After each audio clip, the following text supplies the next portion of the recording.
This call is now being recorded.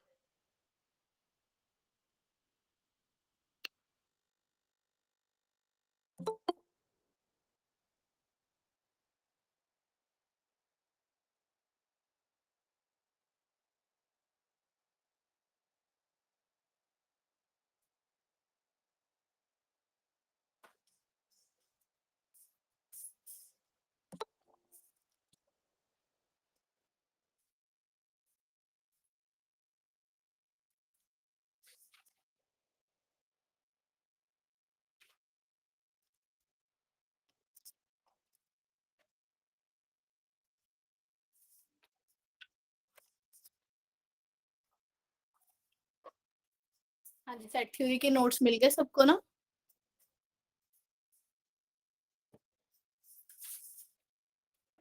Yes ma'am. Ma'am ये जो बालजानो आपने थ्योरम कल बताई थी, इसमें ना नोट्स में एक एग्जांपल दे रखा है। उन्होंने ना अनइवन सीक्वेंस दे रखी है 1/2, 1/3 और उन्होंने इनफिनाइट भी है, बट उसका एटलीस्ट वन लिमिट पॉइंट होएगा 0। वो नहीं समझ में आया कैसे। अच्छा ठीक है।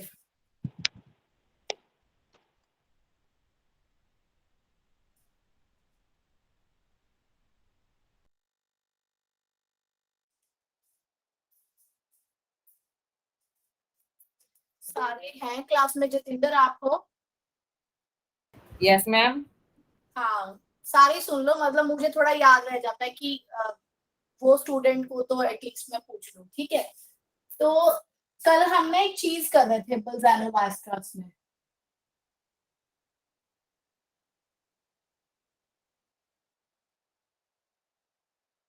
क्या कि अगर कोई इनफाइनाइट सेट है, चाहे सीक्वेंस है, प्लस बाउंडेड है,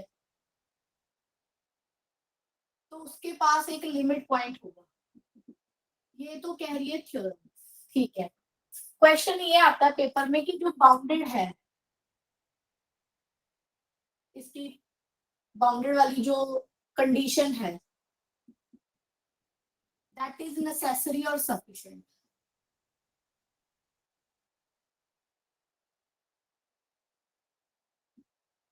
नेसेसरी एंड सफिशिएंट, ये नेसेसरी नहीं होती, सफिशिएंट होती है। नेसेसरी कंडीशन नहीं है, ये सफिशिएंट है। सफिशिएंट का मतलब क्या हुआ कि अगर मुझे इनफाइनाइट सेट के साथ मान लो अपने आप को दे देता है कि बाउंडेड है, तो लिमिट पॉइंट है, so it is a sufficient condition. Necessary क्यों नहीं है वो सुनो।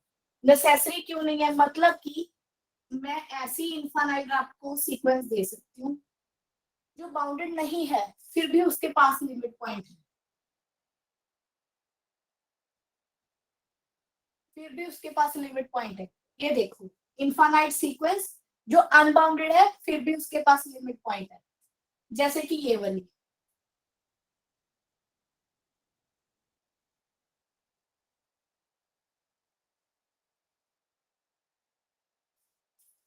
ये वाली सीक्वेंस देखो, मैंने आपको पहले भी बताया था कि सीक्वेंस मैं किसी भी तरीके से बना सकती हूँ, बस ऐसे करके सीक्वेंस लिखनी होती है।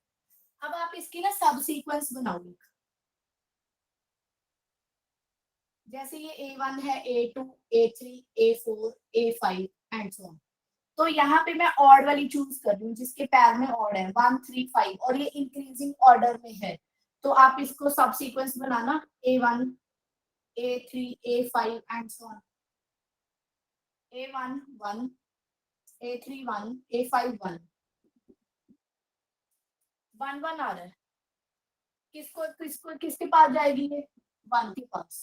जिसको सब सीक्वेंस जाती है वो मेरा क्या होता है? Limit point. It is my limit point. But check की इनफाइनाइट जो सीक्वेंस है इट इज अनबाउंडेड। अनबाउंडेड क्यों है? यहाँ पे देखो 1 2 1 3 1 4 अनबाउंडेड है क्योंकि ये इंफिनिटी के पास जा रही है, ऑसिलेट इनफाइनाइटली। मैम पर ये एक्चुअल सीक्वेंस का लिमिट पॉइंट तो नहीं होगा ना 1? एक्चुअल का तो नहीं है, पर हम तो लिमिट पॉइंट की बात कर रहे हैं ना। लिमिट पॉइंट किसको कहते हैं? सब सीक्वेंस वाले को। हाँ, तो मैंने इसका सीक्वेंस का लिमिट पॉइंट का मतलब क्या होता है? कि इसकी एक सब सीक्वेंस मिल जाए जिसको जाती हो, तो इसी सीक्वेंस का ही तो लिमिट पॉइंट है। मैम मतलब ये बात जैसे इस थ्योरम में बोल दी, पर मैम इसका यूज क्या है? ये तो हमें पता ही है कि अगर हम सब सीक्वेंस का लिमिट करेंगे तो ये 1 आएगा। मतलब इसमें स्पेशली जैसे इन्होंने मेंशन की है, अगर ना भी करते। इसलिए मेंशन किया है क्योंकि ये एक इनफाइनाइट सीक्वेंस है। बल्ज़ैनो क्या कहती है? इनफाइनाइट ऐड कर लो। इनफाइनाइट सीक्वेंस प्लस अगर बाउंडेड हो तो लिमिट पॉइंट देगा। इसमें स्पेशल बात ये है कि ये इनफाइनाइट सीक्वेंस है प्लस अनबाउंडेड है, फिर भी लिमिट पॉइंट है इसके पास। ओके मैम, ये अनबाउंडेड होते हुए भी इसके पास लिमिट पॉइंट है। ठीक है मैम, क्लियर है। लगी बात पता क्यों स्पेशल है? इस एग्जांपल से ये क्लियर हो रहा है कि जो बाउंडेडनेस है वो नेसेसरी कंडीशन नहीं है।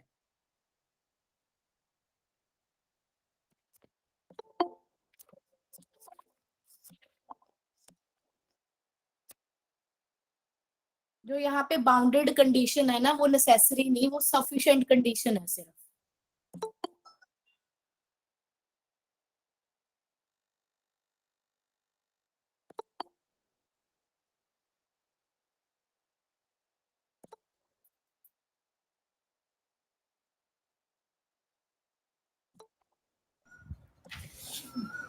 मैम हाँ जी, मैम मेरे पास जो नोट्स आए हैं ना, उसमें सेट्स के ओनली रिटर्न वाले, जो हैंड रिटन है वो वाले नोट्स ही हैं, जो आपने पीडीएफ भेजी है वो वाले नहीं है।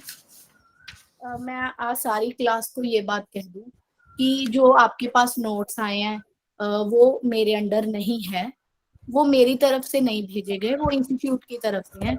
अगर इसके रिगार्डिंग आपको कोई भी दिक्कत आती है तो आप रमन मैम से बात ठीक है मैम, और बट मैम लास्ट आपके पास ना एकेडमी की तरफ से नोट्स आ भी गए होंगे। हमने जो जनवरी से बैच ले रहे हैं ना, उनके पास जो एकेडमी से नोट्स आए हैं मैथ्स के, तो स्पेशली मैथ्स के, उसमें कोई 4-5 टॉपिक है, कुछ ज्यादा नहीं है। मैं आपको यही कह रही हूँ, जैसे मैं यही कहने वाली थी, यहाँ पुराने बच्चे भी बैठे हैं, नए भी बैठे हैं। जो मैं अपनी तरफ से पीडीएफ ग्रुप में डाल रही हूँ वही सब कुछ है। जतिंदर पहले भी यही वीडियोस यही पीडीएफ थी, सॉरी अब भी यही पहले पीडीएफ। के यही पीडीएफ आए थे, वो तो हमने हाँ। उठा के भी नहीं देखे, उसमें है ही नहीं कुछ। हाँ मैम फिर ये गलत बात है ना, क्योंकि पहले मेरे पास ट्रिग्नोमेट्री के जो नोट्स थे ना, आप वाले वही मैंने खुद ही लिए हैं, वो भी इसमें नहीं थे। कोई बात नहीं मैम, मैं मैम से ही बात करूंगी फिर हाँ, से दोबारा अगर से। कोई प्रॉब्लम लग भी रही है ना, सही गलत बात या कुछ भी आपको, तो आप मैम से बात कर लो, कोई मैम issue हमें लास्ट मोमेंट पे पता चलता है, बिकॉज आपने आज डाले तो मैंने चेक किया, तो अभी शाम को ही तो ये देखो निकले नहीं है इसमें, तो अभी वो मैं तो बहुत दूर से हूँ, तो एकदम से मुझे खुद ही कराना पड़ेगा ये सब कुछ। मैं समझ गई आपकी बात क्या हम कह हैंडी होने चाहिए, ये बहुत गलत है। नहीं प्रभुजन, मैं आपको बताता हूँ, उसमें ना किसी मैथ्स के तो पर्टिकुलरली जो इन्होंने भेजे हैं वो इन पीडीएफ से मैच ही नहीं करते जो मैम भेज रहे हैं। अगर हम में से ना 1-2 बच्चों ने कहा भी मैम हमने नोट्स के चार्जेस, मैम हमारे भी पूरे नहीं है मैम, फिर हमने कुछ नहीं कहा मैम, आप पढ़ा रहे हो वही बहुत है हमारे लिए। नहीं मैं आपको बताता हूँ, मैं आपको ये कह रही हूँ, सारी 2 मिनट के लिए मेरी बात सुन लो। आप वो मेरे से डिस्कस करो कि हाँ मैम आपने ये प्रॉब्लम है, हमें आपसे ये प्रॉब्लम आ रही है।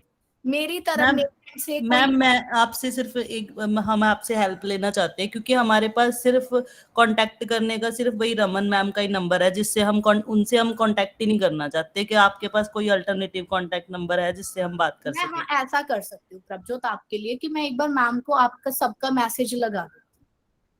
मैम रियली मतलब उनका मैंने जितना ऑब्जर्व किया है, मतलब उनका बिहेव अच्छा नहीं है, तो मैंने बताया रह गए होंगे, this is not a good behaviour on her part. चलो ऐसे तो चलो मैं देखो कुछ नहीं कहना चाहती, बात हाँ मैम, आप तो कैसे कह सकते हो, तो क्या मैम आपके एक पास टॉपिक कोई नहीं, और बहुत का- सारे टॉपिक्स मिसिंग है हमारे नोट्स जो हमें मिले हैं ना, उसमें से बहुत सारे टॉपिक्स मिसिंग है। वो सभी को तो ही वो ऐसे नोट्स लेने की जरूरत ही नहीं है, यहाँ क्या से मिल ही आप रहे हैं। हमें मैम हेल्प कर सेम सकते हो किसी प्रॉब्लम को? मुझे परसों नोट्स मिले हैं, बट उसमें जैसे मैंने आपको बोला सेट थ्योरी के नोट्स चाहिए, तो वो नोट्स उसमें नहीं थे। मैम बहुत सारे ऐसे टॉपिक है, हम बता के अगर मंगवाएंगे, ये तो हमें भी पता है ना कि इंस्टीट्यूट वाले पागल नहीं है, बार बार अमेज़न के थ्रू हमें नोट्स भेजेंगे, जो रह गए हर बार हम बताएंगे, हर बार भेजेंगे। मैं आपको बताता हूँ, हमने ना ये भी बात कही थी जब नोट्स आए थे ना भी मैम इसमें फिजिक्स के ये टॉपिक के नहीं है, मैथ्स के ये टॉपिक के नहीं है, हमने ये भी बात कही थी। उन्होंने कहा भी हमारे पास नोट्स नहीं है, जैसे ही आएंगे हम आपको भेज देंगे, ठीक है। पहले भी उसके लिए हमने चार्जेस पे किए थे, हमने ये भी बोला हम बार बार थोड़ी चार्जेस पे करेंगे। तो हम में से ही कोई एक ऐसा था, इंस्टीट्यूट वाले हमारे साथ इतना कॉपरेट कर रहे हैं तो हम क्यों नहीं कर सकते, हम दोबारा चार्जेस क्यों नहीं पे कर सकते। किसी बच्चे ने उसे ये भी रिप्लाई किया था, अगर तुझे इतना हो रहा है तो तू पैसे पे कर देना सभी के। नहीं मैम, पैसे तो क्योंकि उन्होंने बात ही ऐसी की थी कि ये स्टार्टिंग में हमें यही बोला था कि आप जैसे ही चलो, आप मेरी फी 2 पे मिनट करोगे की बात नेक्स्ट डे ही आपको नोट्स मिल जाएंगे और मेरी आपकी बात सुनो प्रभजोत। मैम बस अब उनके पार्ट पे जब वो सोल्यूशन लेंगे तो ठीक है, पर जो नोट्स मैम आप पीडीएफ की तरह हमें जिस चैप्टर के भी सेंड कर सकते हो, आप अपने पार्ट पे सेंड कर देना, हम लोग प्रिंट आउट उसका निकलवा लेंगे। मुस्कान, मेरे एंड से आप देखो, पुराने बैच वाले सारे बैठे हैं, कोई पुराने बैच वाला ये कह दे कि हमारे पास नोट्स नहीं है या हम उनके पास नहीं आते। हाँ, लास्ट में हो सकता है कि बीच में कोई एक आधा नोट्स, लास्ट में जब हमारे पास टाइम कम था सिलेबस खत्म करने का, तो जरूर लेट हुए थे।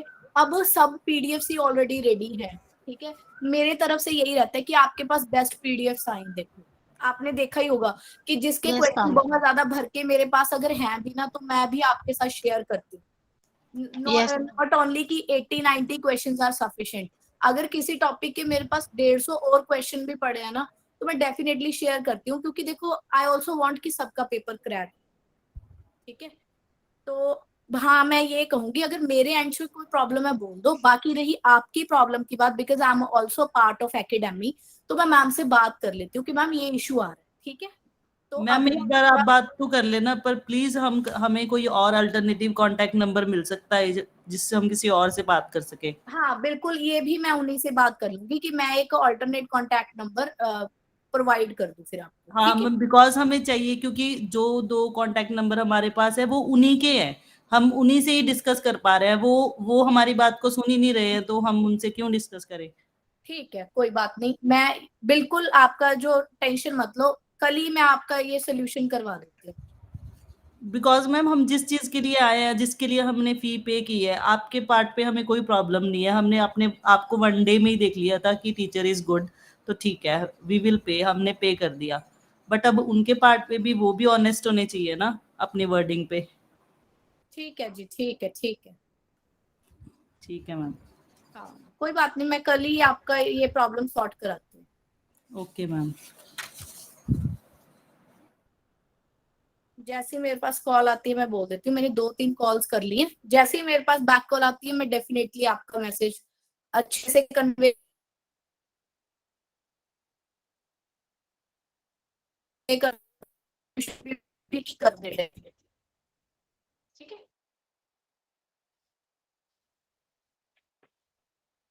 बाकी मिल जाएंगे आपको hard copies, don't worry. But आपको डोंट वरी कि चैप्टर स्टार्ट होने से पहले मेरे एंड से आपको सारी पीडीएफ प्रोवाइड हो जाए। मैम ब्लर होगी स्क्रीन भी और आवाज भी।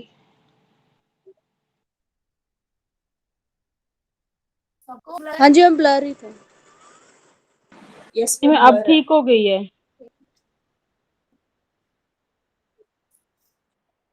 2 मिनट वेट करो, नेटवर्क इशू हो सकता है। हाँ जी, हमने स्टार्ट कर दिया set theory.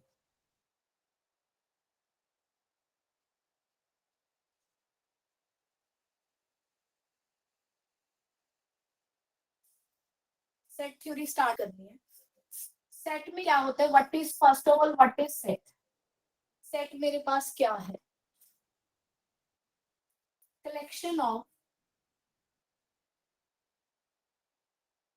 well defined collection of well defined and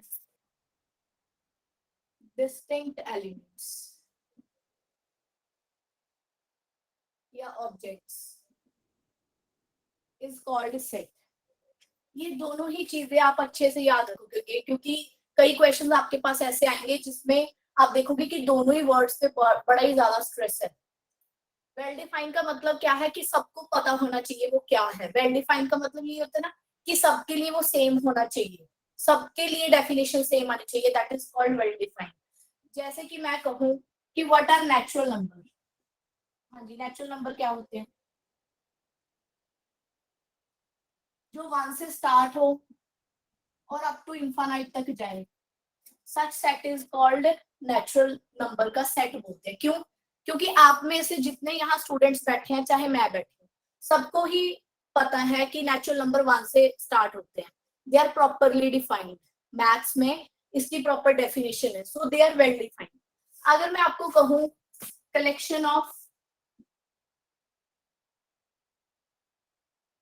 best cricketer in India,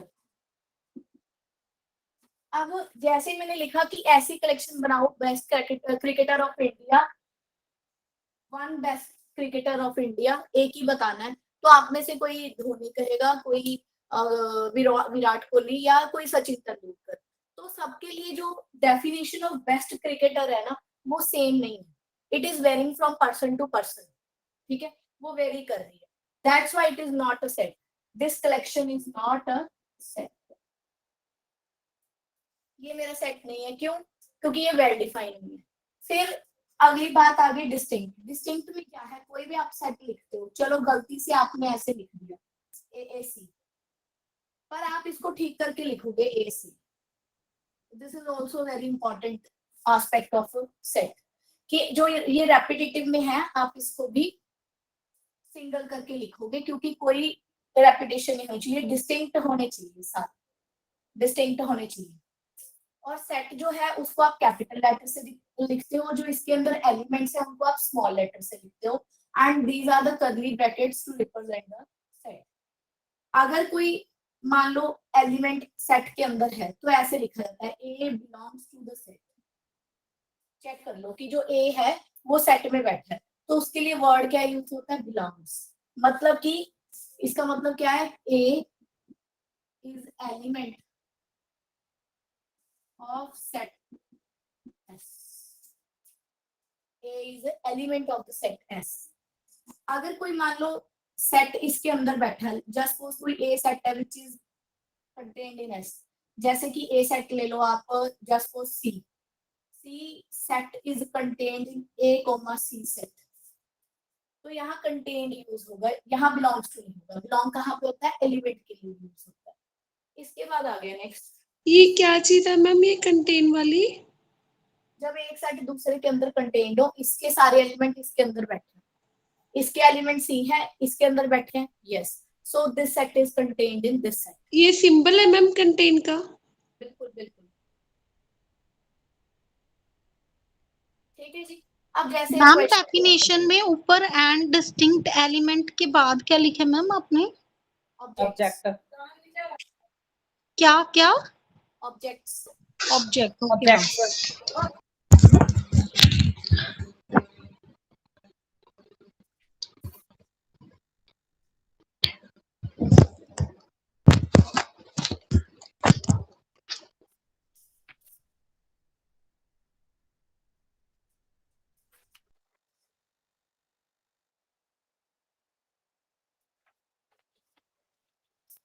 अब सेट को लिखने के काफी तरीके हैं।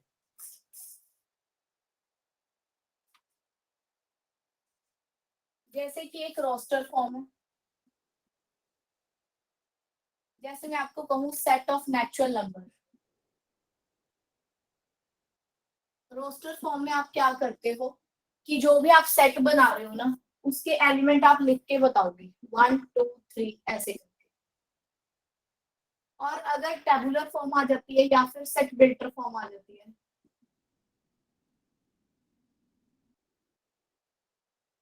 सेट बिल्डर फॉर्म आ गई, इसमें आप क्या करते हो? किसी भी सेट को, जस्ट सपोज ये सेट है, उसको आप कोई मैथमेटिकल एक्सप्रेशन से रिप्रेजेंट करते हो, रेदर देन कि उसमें नंबर क्या है। समटाइम पॉसिबल नहीं होता ये लिखना, जैसे कि वो सारे एक्स रियल के, इसका मतलब क्या होता है? सच दैट कि x बिलोंग्स टू 3,4। हाँ जी, इसका मतलब क्या हुआ कि 3 और 4 के बीच वाले सारे एलिमेंट जो रियल है वो मेरा सेट है। अब मैं जरूरी नहीं कि 3 और 4 के सारे एलिमेंट लिख के बताऊं, जहां आपको पता है एलिमेंट्स क्या आएंगे वहां आप रोस्टर फॉर्म यूज करते हो। जहां पे आप जस्ट वो सारे एलिमेंट लिख के नहीं बता सकते वहां आप कौन सी यूज करते हो, सेट बिल्डर फॉर्म।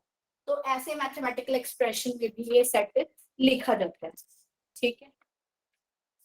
जैसे जस्ट सपोज ये है AEIOU, ये मैंने प्रॉपर आपको एलिमेंट बता दी क्या है, so it is the roster form. इसी की मैं सेट बिल्डर फॉर्म लिखती हूँ, set of all vowels in alphabet, so it is my set builder form, ठीक है जी। उसके बाद हम टाइप्स ऑफ सेट पढ़ने वाले हैं।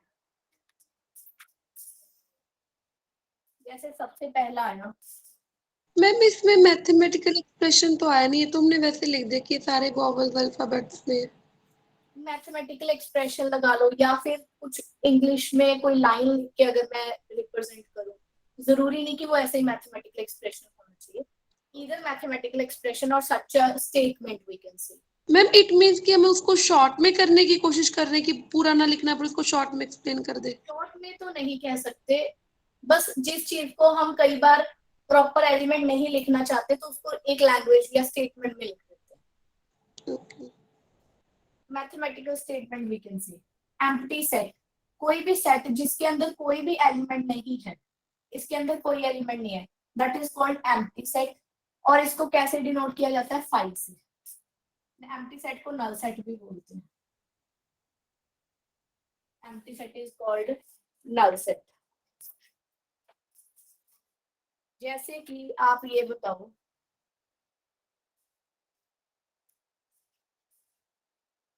एक सेट है, वो सारे आपको रियल नंबर लिखने हैं, सॉरी वो सारे आपको नेचुरल नंबर लिखने हैं जो कि -1 से छोटे हैं। हाँ जी बताओ इस सेट के अंदर क्या आएगा।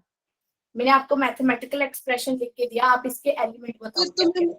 फिर तो मैं एम्प्टी सेट, एम्प्टी सेट होगा। एम्प्टी सेट में एम्प्टी सेट होगा कि -1 से कम वाले कौन से नेचुरल नंबर है, कोई भी नहीं होता, तो सेट मेरा क्या हो गया, खाली हो गया।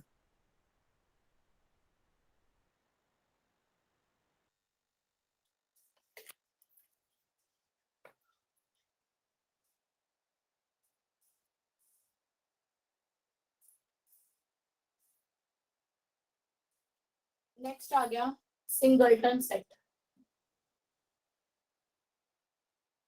सिंगलटन सेट क्या होता है, ऐसा सेट जिसमें सिंगल एलिमेंट हो, लाइक 1, ये वाला, this is my singleton set. Now look at this set, वो सारे नेचुरल नंबर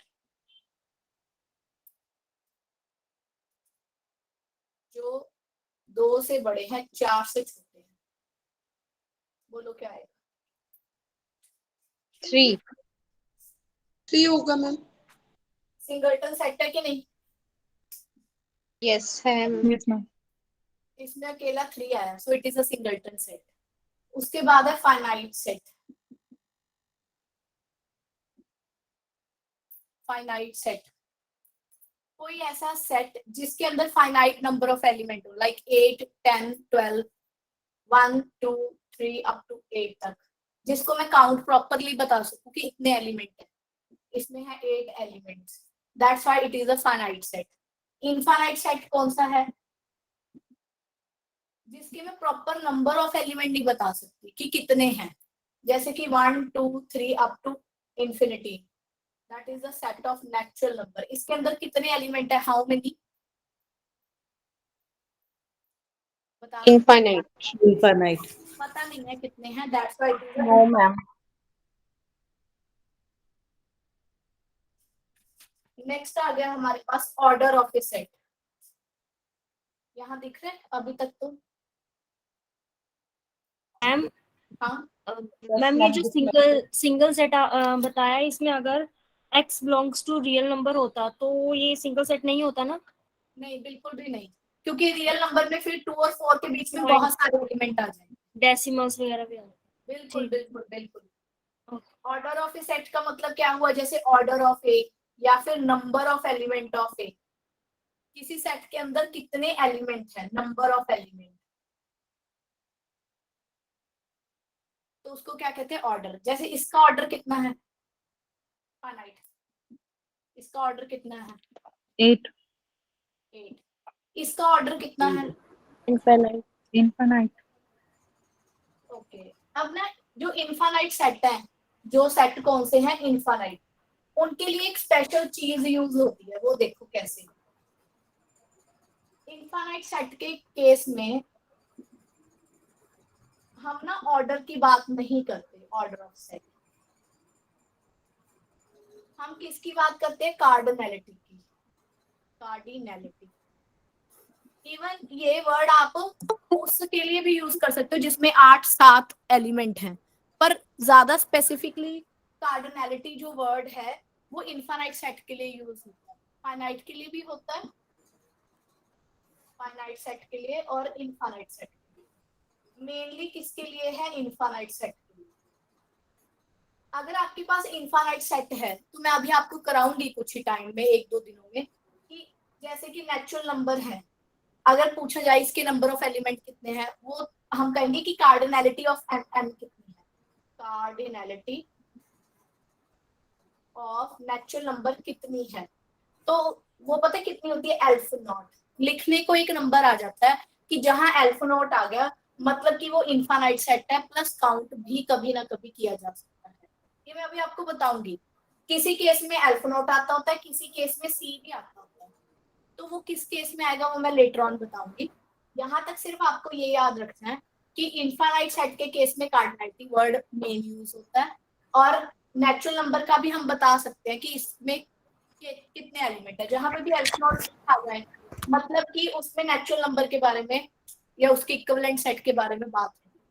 सी कुछ और सेट्स हैं वो मैं आपको बताऊंगी, ठीक है। तो एक वर्ड कार्डिनैलिटी भी यूज होता है।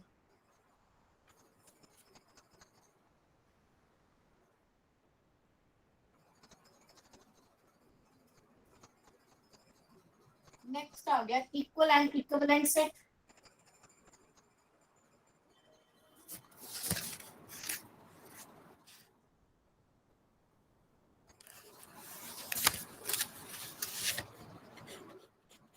इक्वल सेट, मान लो कोई 2 सेट हमने इक्वल करने हैं, A set equal to B set. कब होगा, पहली बात number of elements are same, plus दूसरा elements are same.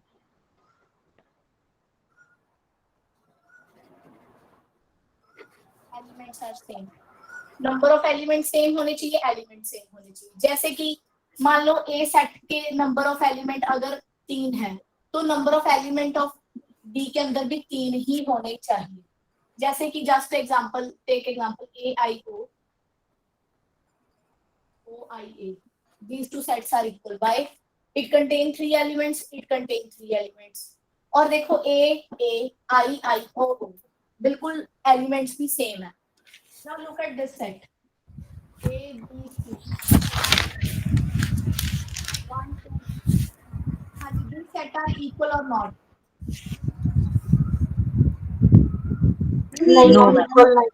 No ma'am. No, it has 3 elements, it has 3 elements, but element itself are not equal, so they are not equal sets, sets are not equal। now अगला जो word है that is the equivalent set। equivalent set में क्या होता है, two sets are equivalent if they have same cardinality। Same cardinality मतलब कि उनके अंदर सिर्फ नंबर ऑफ एलिमेंट्स सेम होने चाहिए, तो वो इक्विवेलेंट सेट हो जाएंगे। जैसे कि ये वाला सेट ए बी सी 1 2 3, हाँ जी, these two sets are equivalent, yes। क्यों, हमने सिर्फ ये चेक करना है कि सेम नंबर ऑफ एलिमेंट होने चाहिए। इसमें भी 3 है, इसमें भी 3, इतना ही चेक करना होता है इक्विवेलेंट में। ठीक है, इसमें सारे एलिमेंट इक्वल आए ये कोई जरूरी बात नहीं है। यहाँ तो कुछ पूछना है? मैम यहाँ पे सेम ऑर्डर भी कह सकते हैं इक्विवेलेंट सेट्स में? बिल्कुल बिल्कुल, if they have same order. Okay ma'am. Next आ गया सबसेट। सबसेट जैसे मान लो कोई सेट ए है, आपको इसके सबसेट लिखने हैं। विद एग्जांपल करेंगे, एक सेट की एग्जांपल होगी 1 2। सबसेट का मतलब क्या है? जो इस सेट के अंदर बैठे हुए सेट है। पहले तो ये देखो कि कोई सेट किसी के अंदर कब कंटेन्ड होता है। जैसे ए सेट कंटेन्ड जब इसके सारे एलिमेंट इसके अंदर बैठे हैं, like A C contained in A B C. Ma'am set is contained in this. Ma'am please mic off करवा दो, किसी का माइक ऑन है तो वो डिस्टर्ब कर रहा है। माइक किसी का ऑन है भाई, ऑफ कर लो। हाँ जी ऑफ हो गया। ऑफ कर लो प्लीज। हाँ जी, जैसे ये सेट किसी के अंदर कंटेन्ड है तो मैं कैसे कहूंगी कंटेन्ड है? अगर इसके एलिमेंट्स, ध्यान से देखो, इसके एलिमेंट ए और सी हुए, अगर वो इसके अंदर भी बैठे हैं, ए और सी बैठा है, इतना ही चेक करना है, तो मैं क्या कहूंगी? ए इज कंटेन्ड इन। तो एक सेट दूसरे में क्या होता है? कंटेन्ड होता है। तो जब भी आप सबसेट लिख रहे हो, आपको पहली क्या बात याद रखनी है कि जो फाई नल सेट है वो हर सेट के अंदर बैठा है। This is very important. Her set के अंदर फाई सेट तो सबसेट एज ए सबसेट बैठा ही है। तो जब मैं इसके सबसेट लिखूंगी, इसके 1 2 3 के, देखो कैसे लिखूंगी। पहले तो फाई तो इसका सबसेट है ही है, क्योंकि मैंने अभी आपको बताया फाई तो है ही है। अब एक एक वाले लिख लो, मतलब सिंगल सिंगल वाले। चेक करो क्या ये सारे सेट इसके अंदर बैठे? हाँ मैम। सारे बैठे हैं।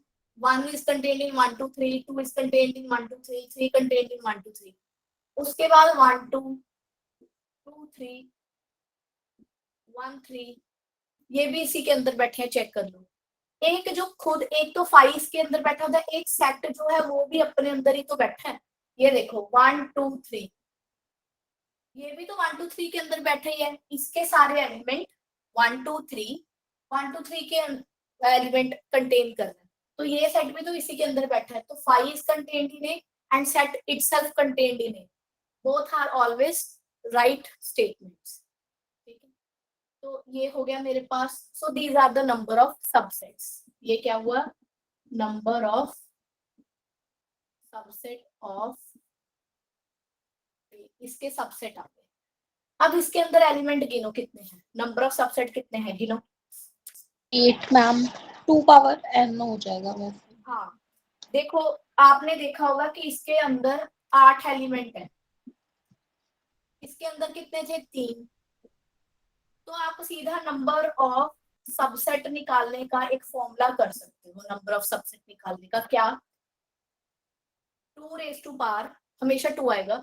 जितने नंबर ऑफ एलिमेंट सेट में है, number of element in a set n of a, तो 2 raise to power 3, that's why answer is 8। ठीक है, सिर्फ बिना कैलकुलेट किए बताओ कि इस सेट के कितने सबसेट होंगे। How many subsets? 4। देखो 2 4, इसके कितने एलिमेंट है? 2, तो 4 आंसर आ गया। इस सेट के कितने सबसेट होंगे?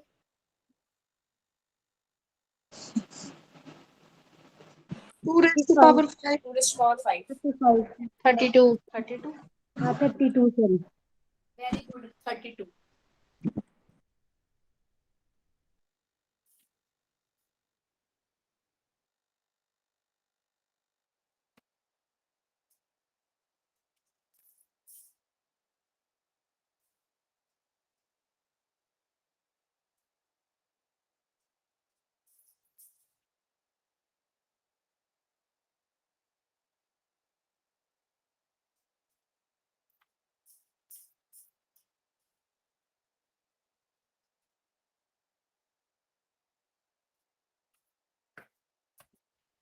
इसके बाद आ गया पावर सेट।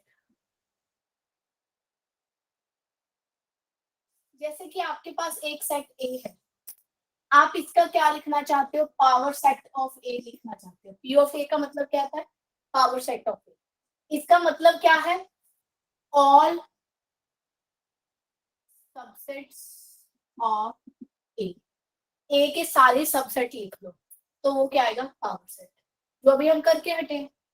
जैसे ए का भी हमने किया था 1 2 3, तो पावर सेट ऑफ ए की कार्डिनैलिटी कितनी होगी? पावर सेट में कितने एलिमेंट होंगे? Number of element in power set of A 2 raised to power 3, that is 8। ठीक है, तो एक ना ऑर्डर ऑफ सेट को ऐसे भी लिखा जाता है, ऐसे ये मोड लगा के, जैसे ऐसे लिखा आ जाए इस केस में पावर ऑफ सेट का नंबर ऑफ एलिमेंट्स। ठीक है, सो this is my power set. Ma'am फिर उसमें इसमें क्या फर्क हो? उसमें भी तो हमने ये वैल्यूज ही निकाली थी। बस एक नाम दे दिया, नंबर ऑफ वो सबसेट। थी ना मैम। पावर सेट में ना जितने भी सबसेट्स आते हैं उनको एक ब्रैकेट में लिख देते हैं तो वो पावर सेट बन जाता है।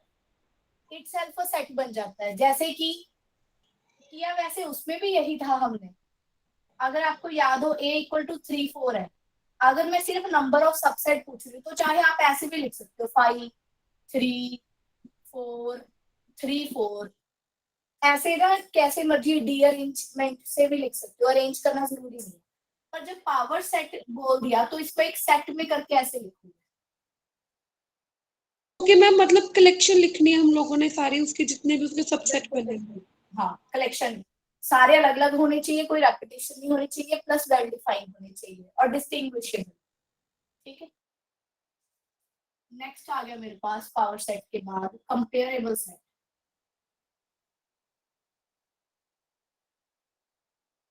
कंपेरेबल सेट का मतलब क्या हुआ? अगर मान लो दो सेट ए और बी बैठे हैं, या तो ए बी के अंदर बैठा हो या बी ए के अंदर बैठा हो, दोनों में से अगर एक चीज होल्ड कर रही है तो वो कंपेयर हो रही है। ठीक है, अब जैसे कि फॉर एग्जांपल आप ये बताओ, क्या ये कंपेरेबल है? 1 2 3 एंड ए ई आई, क्या ये कंपेरेबल है? नो मैम, ये कंपेरेबल नहीं है ना, तो ये सेट इसके अंदर बैठा है ना ये इसके अंदर, so they are not comparable. But look at this 1 2 3 and 1 3, क्या ये कंपेरेबल है? यस, यस मैम, क्योंकि ये सेट इसके अंदर कंटेन्ड है। 1 3 set is contained in 1 2 3, so yes they are comparable। ठीक है, they are not comparable, they are not comparable।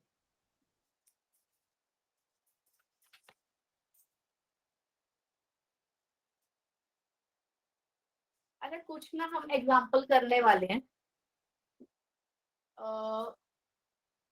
पहले ये बताओ, अगर एक सेट मैंने आपको दिया 5 सेट दे, पावर सेट ऑफ ए क्या होगा और इसके अंदर कितने नंबर ऑफ एलिमेंट होंगे?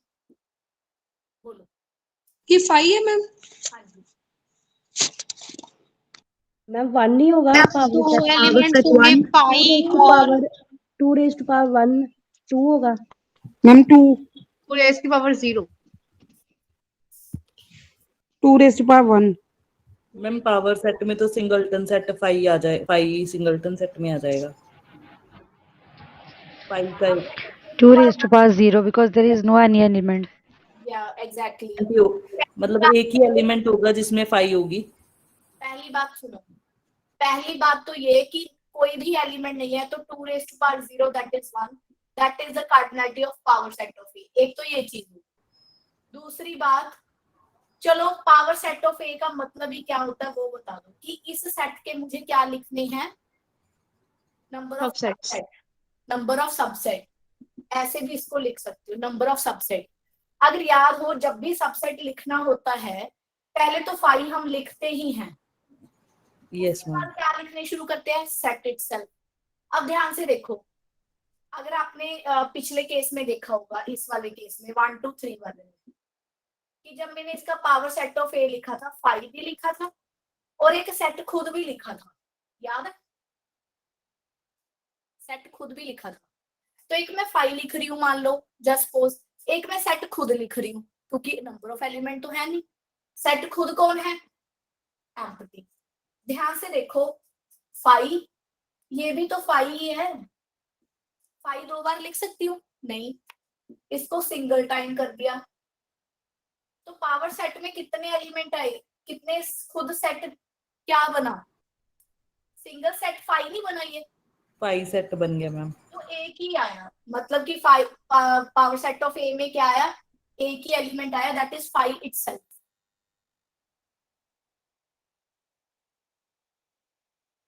Number of element of power set of A, power set of A के अंदर कितने एलिमेंट आए? फाइव इटसेल्फ, कुछ भी नहीं, ये अपने आप में एक तो है ही है ना। जैसे आप देखो इसके पावर सेट ऑफ ए में 8 एलिमेंट बोलते थे, 1 2 3, इसको काउंट करके 8 बोलते थे, तो इसको भी यहाँ काउंट करके 1 बोलेंगे। देखो क्लियर है? ये असाइनमेंट का क्वेश्चन है आपका। मैम ये जो 2 बार 5 लिखे ये वाला दोबारा से रिपीट करना। एक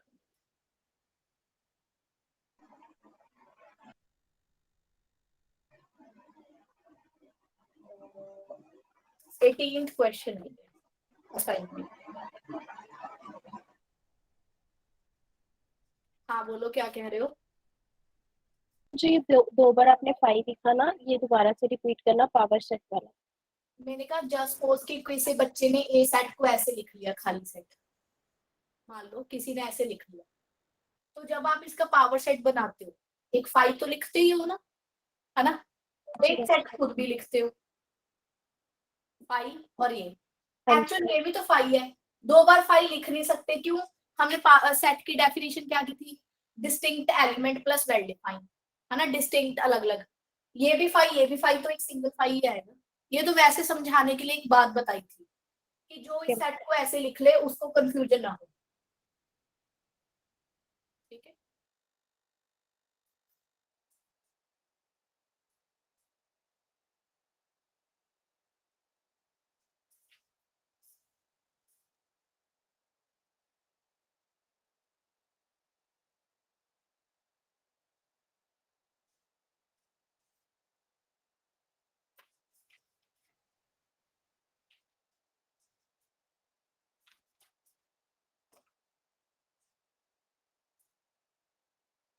नेक्स्ट आ गया यूनिवर्सल सेट।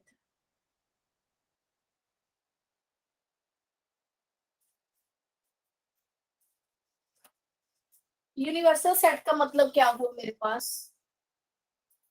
एक ऐसा सेट जिसकी कंसीडरेशन में हम बाकी बातें कर रहे हैं, जैसे कि जस्ट सपोज कि आपके केस में ए है 1 2 3, और इसके मान लो मैं कह रही हूँ कि 1 is a subset of A, कह रही हूँ ना this is the subset of A, तो किसके विद रिस्पेक्ट टू बात हो रही है? ए के विद रिस्पेक्ट टू। तो इसके लिए ये यूनिवर्सल सेट का काम करेगा क्योंकि इसकी बात इसके विद रिस्पेक्ट टू हो रही है, so it is the universal set, ठीक है? या फिर जैसे मैं कहूँ 1 2 की बात इसी सेट के विद रिस्पेक्ट टू हो रही है, तो it is also universal set. अगर मैं कहूंगी कि 1 2 के लिए क्या ये यूनिवर्सल सेट है? ए ई आई ओ यू, क्या ये यूनिवर्सल सेट है 1 2 के लिए? नहीं, क्योंकि इसकी बात ही नहीं हो सकती। कुछ कंटेंट हो, कुछ कॉम्प्लीमेंट हो, कुछ यूनियन हो, इसका इससे कोई रिलेशन हो नहीं, तो it is not a universal set for this set, ठीक है? इसके बाद आ गया यूनियन ऑफ 2 सेट्स।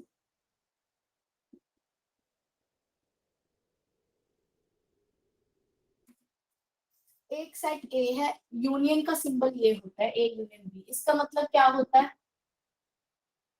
वो सारे एलिमेंट एक्स सच दैट कि या तो एक्स ए में है और या एक्स बी में है, और both. This is very important.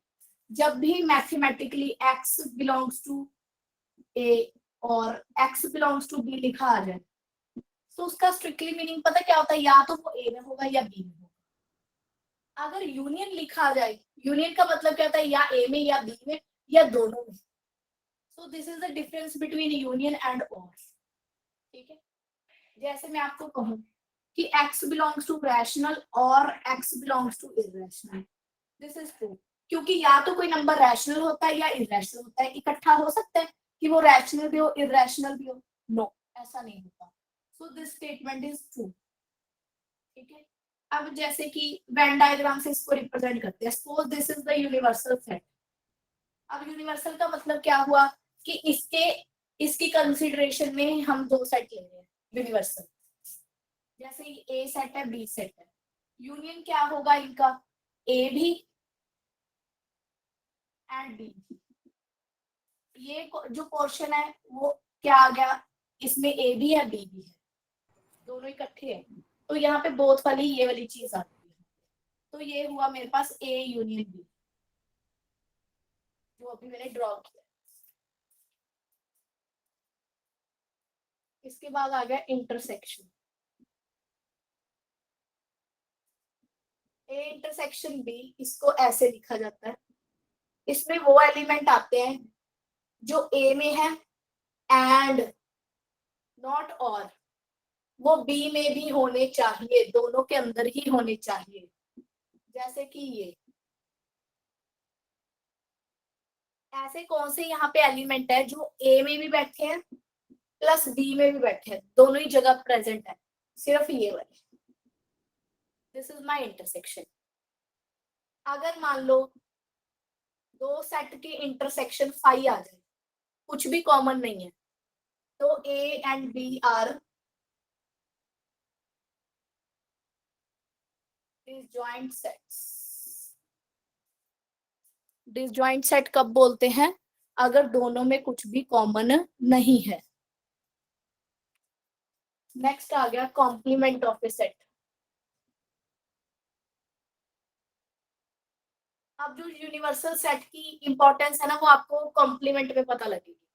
जैसे कि मान लो एक आपके पास सेट एक्स है, आप इसका कॉम्प्लीमेंट लिखना चाहते हो, एक्स के ऊपर सी लिखा जाता है, that is the complement of X. तो कैसे होता है, यूनिवर्सल में से आप एक्स को छोड़ दो, यूनिवर्सल में से एक्स को निकाल दो, जो बचा वही आपके पास कॉम्प्लीमेंट है। तो यहाँ बड़ा ही डिपेंड करता है कि यूनिवर्सल सेट कौन है। अब इसके एग्जांपल करेंगे तो पता चलेगा। जैसे सपोज ये आपके पास यूनिवर्सल है, this is your set X, तो एक्स कॉम्प्लीमेंट क्या हुआ, जो एक्स में नहीं है, इसके बाहर। This is the complement of X. Just suppose कि आपके पास यूनिवर्सल सेट है 1 2 3, एक अदर केस में यूनिवर्सल सेट है 1 2 3 4। आपको एक्स सेट दिया मैंने 1, एक्स का कॉम्प्लीमेंट लिखो इस केस में, बोलो 2 3। तो हाँ, यूनिवर्सल में से ये एक्स सेट रहने दो, बाकी लिख दो 2 3। हाँ जी, यहाँ पे एक्स कॉम्प्लीमेंट लिखो 2 3 4। 2 3 4। तो देखो बड़ा फर्क पड़ गया कि यूनिवर्सल सेट कौन है, बहुत ज्यादा फर्क पड़ गया। तो ये बहुत डिपेंड करता है कि आप किस सेट के विद रिस्पेक्ट टू कंसीडरेशन में बात कर रहे हो। Ma'am union of two sets का एग्जांपल देके समझा दीजिए एक बार। हाँ, जैसे कि ये देखो, ए सेट है आपके पास 1 2 3, बी है आपके पास 4 5 6, हमें ए यूनियन डी लिखना है। तो मैंने आपको क्या कहा था, ए भी आए बी भी आए और दोनों भी आ सकते हैं। तो ये आ गया 1 2 3 ए वाले, 4 5 6, दोनों को बस आपने इकट्ठा करके लिखना। ठीक है, जैसे मैं आपको पूछूं, एक है ए 1 2 3, बी है आपके पास 3 4 5, तो ए यूनियन बी क्या होगा, 1 2 3 4 5। 3 बार बार क्यों नहीं लिखा हमने, इसमें भी था इसमें भी क्यों नहीं लिखा, because it is a set. Union वाला भी सेट है, union of two set, this is set.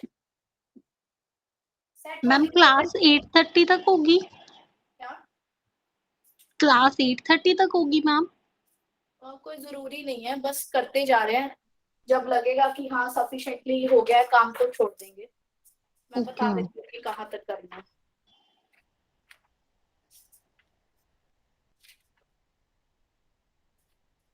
Time कितना हो रहा है? 8:07। मैम एक क्वेश्चन है। थोड़ा टाइम लगेगी, 8:30 से ज्यादा थोड़ा सा। मैम एक क्वेश्चन बता दीजिए, थोड़ा डाउट है। मैम पूछूं? बोलो बोलो। मैम ऑर्डर ऑफ सेट, अगर कोई सेट हमें गिवन है ए, तो उसका मतलब ऑर्डर ऑफ सेट और all subset of A same meaning है इन दोनों का? मतलब सबसेट ऑफ ए निकालेंगे या ऑर्डर ऑफ ए निकालेंगे तो वो एक जैसे होंगे? नहीं, ऑर्डर इसलिए आएगा। जैसे ये देखो 1 2, इसका ऑर्डर कितना आया? 2। ऑर्डर आएगा 2 और सबसेट number आएंगे of 2 to 4। Number of subset कितने आए? 4। मैम आपने लिखा था ना order of A is equal to A mod में, वो मुझे थोड़ा कंफ्यूजन हो रहा वो है। पावर सेट का था। मैंने कहा था कि सेम नोटेशन, चाहे पेपर में ऐसे हाँ आ जाए जी। तो ऐसे। तो मैम इसका क्या मतलब है, एक बार बताएंगे दोबारा से? मुझे ये नहीं, बस ये कंफ्यूजन हो रही है। यही है कि मोड का मतलब ये है कि जितने नंबर ऑफ एलिमेंट ए में है, ये सिर्फ नोटेशन है। पेपर में ऑर्डर ऑफ ए भी लिखा आ सकता है, ऐसे भी लिखा आ सकता है। ओके, मतलब ये दोनों इक्वल है। हाँ मतलब नोटेशन की बात कर रही ऐसे थी। मतलब, हाँ ठीक है ठीक है ठीक है, मुझे लगा कि वो कुछ और है। ठीक है। नहीं नहीं नहीं नहीं नहीं।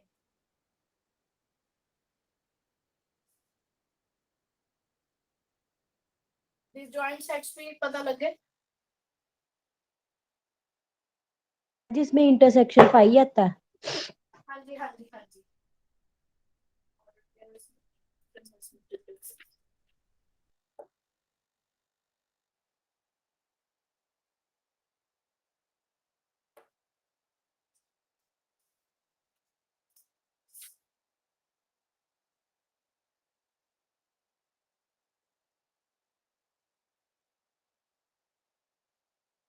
Difference of set. अगर आपके पास एक सेट है और एक दूसरा सेट है बी, अगर आप ए के एलिमेंट से सारे बी वाले गायब कर दो तो A minus B, that is the difference of the set बोलते हैं। जैसे कि 1 2 3 में से माइनस कर दो 3, तो मतलब कि 1 2 3 में से आप 3 हटा दो तो सिर्फ 1 2 बच गया। सो this is my difference of two sets. अगर ग्राफ इसको वेन डायग्राम से रिप्रेजेंट करूं, ए बी, आप पूरे ए में से बी के एलिमेंट घटा दो। ये तो है ही नहीं, बी यहाँ पे प्रॉब्लम दे रहा है, तो आप ये वाला छोड़ दो, घटा दो मतलब छोड़ दो ये वाला, तो सिर्फ ये बचा। जो ये है, this portion is A minus B. ठीक है, नेक्स्ट आ गया symmetric difference. Ma'am difference and complement set same आएगा क्या? नहीं, कॉम्प्लीमेंट में ए का कॉम्प्लीमेंट बाहर वाला आ जाता है। डिफरेंस में क्या है, उसको उस सेट में से दूसरे सेट को माइनस करना, क्योंकि कॉम्प्लीमेंट में क्या होता है, यूनिवर्सल से माइनस करना होता है। यूनिवर्सल में से ए सेट, और यहाँ डिफरेंस में क्या है कि A minus B, difference of two sets.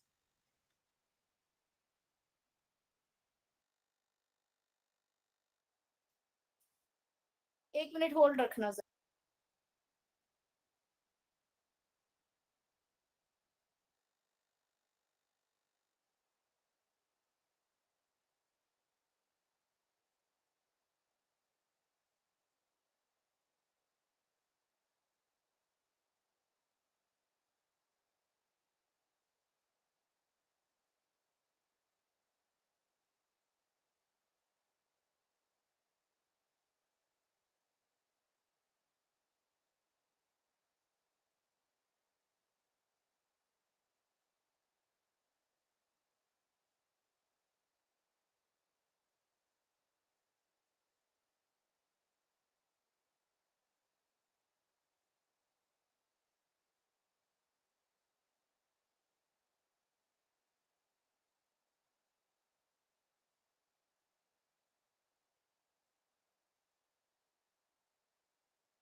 हाँ जी, सिमेट्रिक डिफरेंस ऐसे लिखा जाता है। इसका मीनिंग क्या होता है, ए माइनस बी, ए में से आप बी घटा दो, उसके साथ साथ बी में से ए घटा दो और दोनों को इकट्ठा लिख लो, यूनियन कर लो। ये देखो,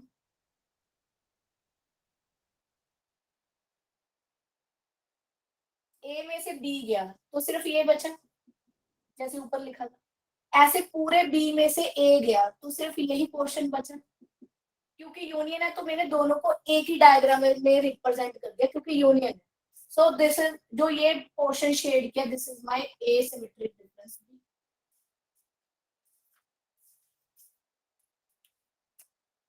देखो जी, क्लियर? तो मैम इंटरसेक्शन कह आ गया सकते हैं दोनों में से इंटरसेक्शन माइनस करनी है, क्या? ये कह सकते हैं दोनों की यूनियन करके उसमें से इंटरसेक्शन माइनस करनी है। हाँ एग्जैक्टली, हम ये कह सकते हैं कि दोनों की यूनियन में से मैंने दोनों का कॉमन पोर्शन हटाना। ये देखो, यूनियन हो गया ये सारा का सारा, उसमें से ये कॉमन पोर्शन हटा दो तो यही बचा ना। ठीक है,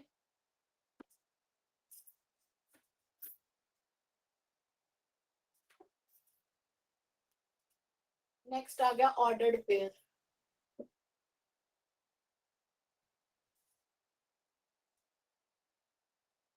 एक आपके पास ए सेट है, एक आपके पास बी सेट है। पहले आपको इसका पता होना चाहिए, ए कोमा बी का, जो ऐसे कोमा डाल के ब्रैकेट डाल के लिखा जाता है। इसको आप ठीक है इंटरवल समझ रहे हो, वो अलग बात है, वो पेपर में मेंशन होगा।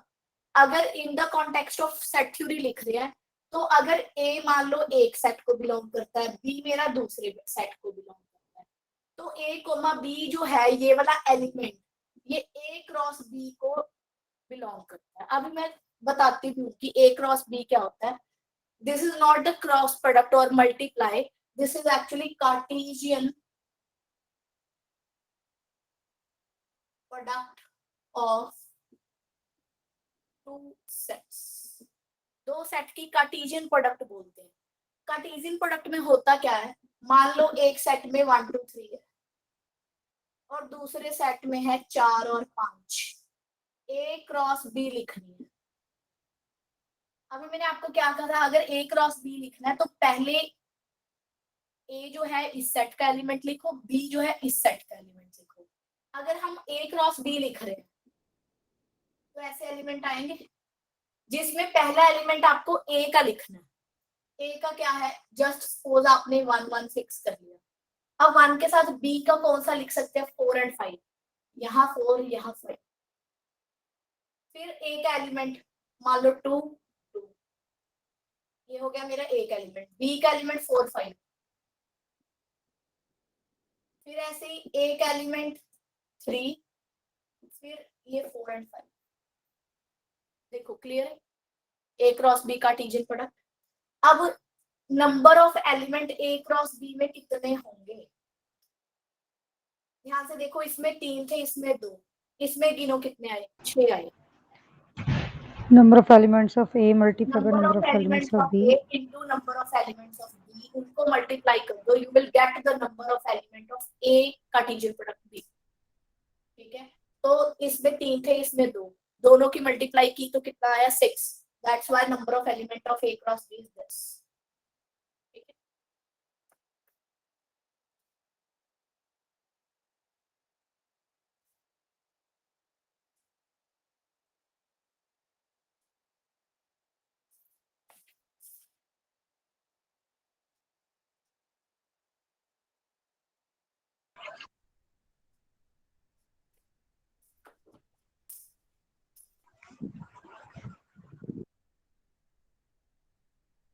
मैम बिलोंग्स टू और कंटेन में क्या फर्क है, इसमें मतलब कोई एलिमेंट बिलोंग करता है और एक कंटेन करना, इसमें एलिमेंट एक्चुअली डिफरेंस क्या कभी है मैम? कंटेन नहीं करता, यही बात है। मान लो कोई सेट 1 2 3 है, इसका एलिमेंट कौन कौन से है, 1 2 3, हमेशा एलिमेंट सेट को बिलोंग करता है, एलिमेंट सेट को बिलोंग करता है। पर कोई भी सेट एक सेट दूसरे के अंदर कंटेंट होता है, एलिमेंट कभी कंटेंट नहीं होता, सिंगल वन एलिमेंट। इसका तो समझ आ रहा है कि ये सेट है, जो एलिमेंट है वो इस सेट के अंदर कंटेंट नहीं है, this is the wrong notation. हाँ, this set is contained in this is equal is okay, this element belongs to this set is okay. ठीक है मैम, सेट कंटेन करेगा और एलिमेंट बिलोंग्स करते हैं। हाँ हाँ ठीक है। अच्छा एक चीज बताओ फिर, ये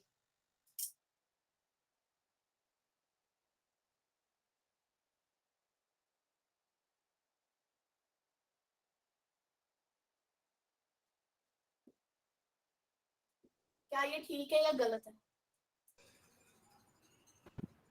मैम ये भी एक ठीक है एलिमेंट मैम। हुआ ना सेट का। अब बोलो।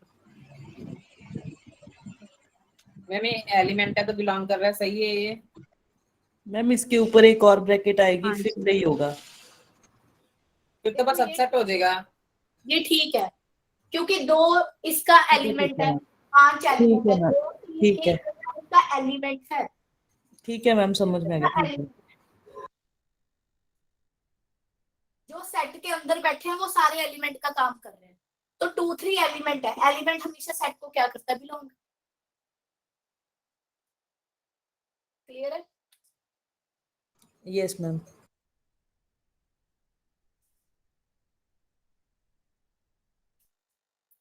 मान लो ये कार्टेशियन आपके पास एक ऑर्डर्ड पेयर है a, b, I am saying कि ये इसके इक्वल है। कब इक्वल होता है?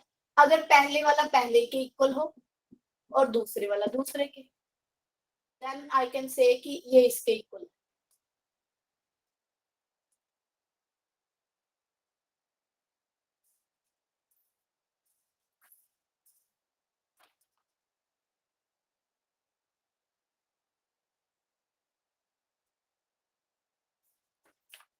अच्छा,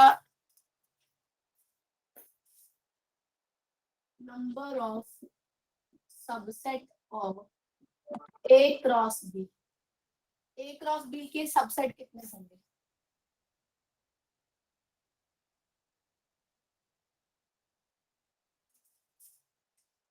मान लो A के अंदर number 2 of raised to power number of element of A are मान लो 2, number of element of B are 3। पहले तो ये पता होना चाहिए A क्रॉस B के अंदर कितने एलिमेंट हैं, फिर उसके 6 फर्दर सबसेट निकालेंगे। तो number of element of A cross B 3 into 2 that 6 is.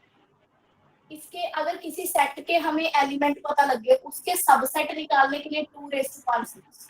2 raised to power 6, that is 64.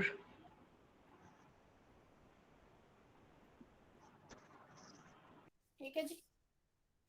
तो A क्रॉस B का अगर पावर सेट निकालना हो, उसके अंदर कितने एलिमेंट हैं, 2 raised to power 6। तो जनरल फॉर्मूला लिखूंगी, number of subset of A cross B का 2 raised to power number of element of A into number of element of B। यही होता है number of element of A cross B। ठीक है, अब next आ गया, क्या A cross B equal to B cross A होगा? No ma'am. जरूरी नहीं कि ये हो, जैसे कि 1 No. 2 5 6 ले लो, A क्रॉस B और B क्रॉस A करके देखो, चेक करना कि इक्वल है क्या। अच्छा, कब इक्वल आएगा? नंबर ऑफ एलिमेंट्स दोनों इक्वल होंगे, पर ये दोनों इक्वल प्रोडक्ट इक्वल नहीं होगी। बिल्कुल, A cross B equal to B cross A कब होगा? व्हेन? जब ए बी के इक्वल होगा। सेम होंगे। A और B आपस में इक्वल हो जाएंगे। अगर जैसे मैं 1 2 1 2 लिख दूं, तो A क्रॉस B निकालो, B क्रॉस A, तो हो जाएगा। हाँ, दोनों में जो नंबर ऑफ एलिमेंट्स है वो सेम है। Number of element of A cross B कितना आया? Number of element of A, number of element of B। Number of B cross element में कितने आए? n of B, n of. So number of element in A cross B and B cross A are same.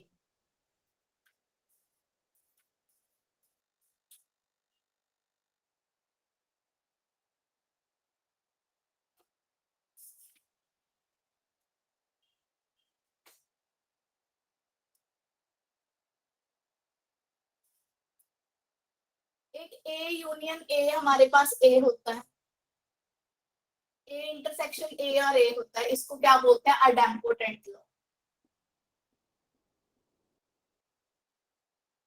फिर A union B equal to B union A intersection B equal to B intersection A. This is the commutative law.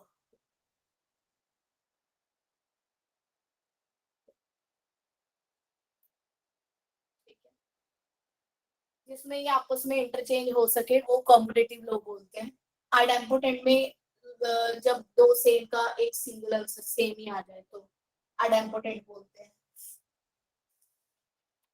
उसके बाद A union B union C कर लो, A union B union C कर लो, associative law बोलते हैं इसको। ये भी होल्ड करता है, चाहे आप ए इंटरसेक्शन बी पहले कर लो। Ma'am screen is blur. Ma'am ये आइडेम्पोटेंट थोड़ा क्लियर नहीं हो रहा। मतलब दोनों की यूनियन करके सेम ही ए आ जाए, और ये होता ही है। जैसे ये देखो ए इक्वल टू 1 2 1 2 यूनियन 1 2 ही होगा कि नहीं? बोलो करो भाई, ए यूनियन ए करो, ए ही आएगा। मैम ये तो ऑब्वियस सी बात है, ये लोग ऐसा है। हाँ ए यूनियन ए तो ए ही आएगा ना, ए ही आएगा, तभी लिखा है। इंटरसेक्शन यूनियन के ऊपर डिस्ट्रीब्यूट हो जाएगी। डिस्ट्रीब्यूटिव लॉ क्या कहता है? A intersection B union A intersection C. Distributive law, ठीक है। A union B intersection C, ये भी इसके अंदर चला जाएगा, डिस्ट्रीब्यूट हो जाएगा। A union B intersection A union C, ठीक है। उसके बाद कॉम्प्लीमेंट का कॉम्प्लीमेंट करोगे तो ए ही आएगा, और ए की इंटरसेक्शन लोगे ए कॉम्प्लीमेंट के साथ। ये देखो, ये आपके पास ए है, कॉम्प्लीमेंट बाहर वाला, पाई आ जाएगा। क्या कॉमन है? कुछ भी कॉमन नहीं, five. A union A complement क्या होगा? ए और कॉम्प्लीमेंट दोनों को इकट्ठा मिला के क्या बनेगा? Universal set. Universal set.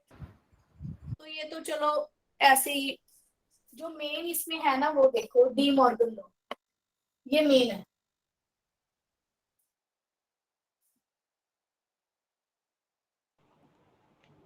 D Morgan law क्या कहता है? ए यूनियन बी का कॉम्प्लीमेंट और एक ए इंटरसेक्शन बी का कॉम्प्लीमेंट। इसमें A complement intersection B complement to intersection A complement union B complement changes to union. These two laws are the De Morgan's law.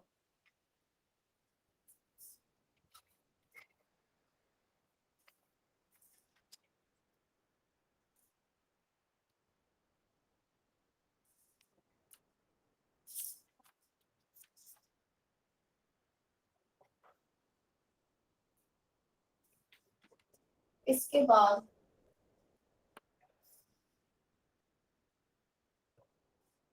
Number of element in A union B कितने होते हैं? ए में count कर लो, B में count कर लो। ए और common minus वाले कटा दो। क्यों ऐसा क्यों होता है? क्योंकि जब आप ए यूनियन बी करते हो ना, आप ए वाले भी गिन लेते एटम दो बार काउंट हो जाते हैं। आप ए वाले भी गिन लेते हो, बी वाले, और जो ये बीच वाला इंटरसेक्शन है ना, गलती से आप इसको 2 बार गिन लेते हो यूनियन में, तो हमें इसकी इंटरसेक्शन 1 बार माइनस करनी पड़ती है। 2 बार नहीं की, 1 बार की। ऐसे ही A union B union C में number of element of A C minus A intersection B minus B intersection C minus C intersection A. 1 बार प्लस करना पड़ता है A intersection B intersection C, क्योंकि जब आप 3 एलिमेंट इसकी सेट की इंटरसेक्शन करते हो, जब आप ये माइनस कर रहे हो, फिर ये माइनस कर रहे हो, फिर ये, जो ये तीनों का कॉमन पोर्शन है ना, वो आपने एक्स्ट्रा 1 बार माइनस कर दिया, तो उसको आप ऐड अप भी लिखते हो। करके देखना इसको घर जाके, ये थोड़ा दिमाग वाला काम है, ये एक बार एक्स्ट्रा आप निकाल देते हो इसको, ठीक है। मैम इसको एग्जांपल लेके कंसीडर करके देखिए ना। मैम ये सिर्फ नंबर ऑफ एलिमेंट्स के लिए है? हाँ जी हाँ जी हाँ जी, कि ए यूनियन बी में नंबर ऑफ एलिमेंट कैसे निकालते हैं, A union B union C में कैसे निकालते हैं, ठीक है।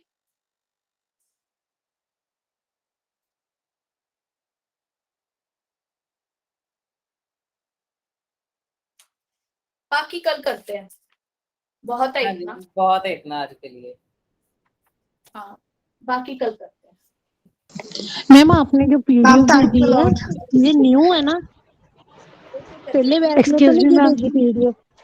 एक मिनट, हाँ बोलो। मैम आपने जो पीडीएफ भेजी है हाँ वो न्यू है ना? न्यू मतलब? पहले तो आपने लेवल वाली भेजी थी ना ओल्ड बैच में। ये वाली कर लो अब इस बार। आज सुबह किसी ने फिजिक्स की क्लास लगाई थी। हाँ जितेंद्र तुमने लगाई थी?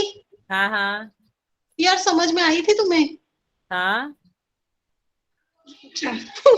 ओके मुझे समझ नहीं लगा। सर तो इतना बढ़िया कराते हैं। Excuse me, ma'am. पता नहीं मेरी फर्स्ट क्लास थी, मुझे समझ ही नहीं आया। नहीं सर तो इतना बढ़िया कराते हैं।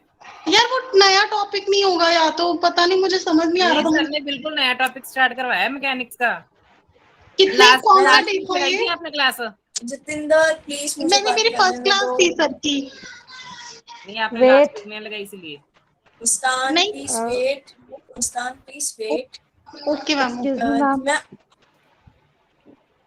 Ma'am ma'am Excuse me, ma'am. हाँ गुरलीन बोलो। मैम एक्चुअली मैंने तो सी ना कि अपने को आइडेम्पोटेंट ਤੁਸੀਂ करवाया हाँ and that is also in matrices ना, क्योंकि अगर a पावर मतलब a multiply by a is equal to a आ जाए that is a आइडेम्पोटेंट हाँ, मैट्रिक्स। ए स्क्वायर ए बोलते हैं वो ना, ऑल ओवर द मैथ्स में सेम चलता है। आइडेम्पोटेंट चाहे आप यहाँ कर लो, रिंग थ्योरी में कर लो, ग्रुप थ्योरी में, वो सेम ही है। Yes okay ma'am Okay, ma'am, thank set theory के नोट्स कब तक आ जाएंगे ग्रुप में? अच्छा मैं आपको भेजती हूँ, रह गया आपको भेजना, ओके मैम।